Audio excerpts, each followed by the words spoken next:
Salut tout le monde! Alors aujourd'hui, moi et ma mère, on va faire un pâté chinois végétarien. C'est un des repas préférés à mon frère puis sa blonde et c'est la fête à sa blonde aujourd'hui. Fait qu'on y fait comme pour son souper d'anniversaire. Alors pour ceux qui savent pas c'est quoi un pâté chinois, c'est une couche de patates, de maïs en crème et de végé-viande dans notre cas. Alors, c'est vraiment une belle petite recette délicieuse. Alors, si vous êtes intéressés, continuez à regarder. Alors, on va commencer avec les pommes de terre. Voici ce que j'ai utilisé, mais n'importe quelle sorte de pommes de terre, je pense que ça va faire l'affaire, en autant qu'elles sont bien cuites.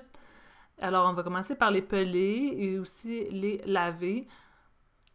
Alors, moi, j'avais 15 patates, mais de tailles différentes, alors ça va vraiment varier selon votre taille de patate. Alors ici, je suis en train de les laver et ensuite, je suis en train de faire des gros cubes pour que la cuisson se fasse plus rapidement. Alors, on va faire cuire les patates à un feu élevé, les faire bouillir et on sait qu'elles sont prêtes une fois qu'une fourchette percée dedans ne retient plus la patate parce qu'elle s'égrène, là, elle brise. Alors ici, on va rajouter du beurre aux patates et on va utiliser un malaxeur comme manuel électrique, mais utilisez ce que vous voulez parce que, en autant que vous finissez avec une belle purée de patates, parce que n'importe quoi, il y a plein d'outils qui existent pour cette utilité. Et on va aussi rajouter du lait, mais je veux juste spécifier qu'on peut substituer ces deux produits pour des produits végétaliens, que ce soit un lait d'amande ou de soya, peu importe, ou même de coconut, je sais pas. Mais bref, même le beurre peut être substitué pour quelque chose de végétalien. On rajoute des herbes, c'est juste comme un petit mélange d'ail et d'herbes. Et on va mélanger ça jusqu'à temps qu'on ait ce produit, des belles patates en purée. Maintenant que les patates sont finies, on va passer à la viande, la végé-viande. D'autres, on aime utiliser des pois verts, mais c'est pas nécessaire si vous aimez pas ça. Des céleris et des oignons rouges. Ici, on utilise le Ives pour notre végé-viande qui est vraiment bon. On va faire sauter ça dans une poêlonne avec de l'huile. Alors voici ce qu'on a. On n'a pas encore mis les petits pois verts parce qu'on attend plutôt à la fin parce qu'on ne les veut pas en purée non plus. Maintenant, c'est assez chaud, on les a rajoutés. Et ici, on va faire notre petite sauce brune, juste pour que ça soit un peu plus juteux, plus délicieux aussi. Et on utilise la sorte bistrot. Je suis pas mal sûre que c'est végétarien. Je vais vous montrer la liste d'ingrédients. Selon moi, c'est végétarien. J'ai pas vu quelque chose qui me semblait fait base de viande. Mais bref, on mélange ça avec de l'eau, environ 3/4 de tasse d'eau avec 2 grosses cuillères à table du mélange en poudre. Voici les ingrédients, juste pour vous donner une idée. Et on mélange ça à notre végé-viande. Et on fait bouillir pour épaissir.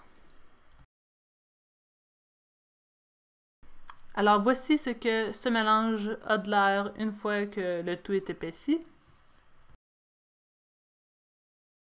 Alors dans notre cas, on avait assez pour ces 2 casseroles, mais ça va vraiment dépendre de ce que vous utilisez. Alors, juste pour la blanche, juste pour comme réduire ça un peu pour vous, là, on a utilisé 2 cannes de maïs en crème.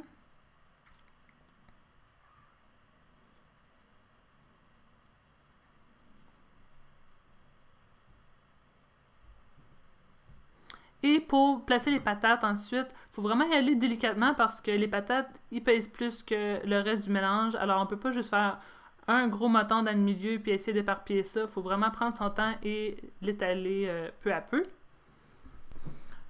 Alors, ma mère aime utiliser du beurre et juste l'étaler un peu sur le dessus des patates pour faire brunir une fois qu'on le met dans le four.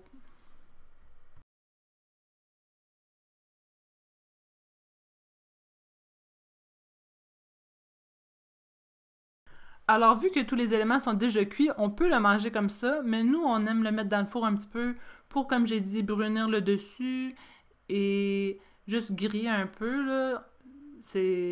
On le met sur broil sur notre four anglophone. Mais bref, ça sort, puis c'est beau, puis c'est chaud, c'est vraiment délicieux. Nous, on aime manger ça avec, je sais pas pourquoi, depuis toujours, on mange ça avec des cornichons et du ketchup. C'est juste une combinaison classique dans notre maison. Alors on voit les 3 belles épaisseurs. J'espère vraiment que vous avez aimé cette recette et que vous allez l'essayer. Si vous aimez ça, des petites capsules recettes comme ça, dis-moi-le dans les commentaires, ça me ferait plaisir d'en faire plus parce que souvent je cuisine des repas chez moi. Alors j'ai plein de belles petites recettes pour vous. Alors voici le gros goûter avec mon cornichon bien sûr. Délicieux. Alors à la prochaine dans une prochaine vidéo.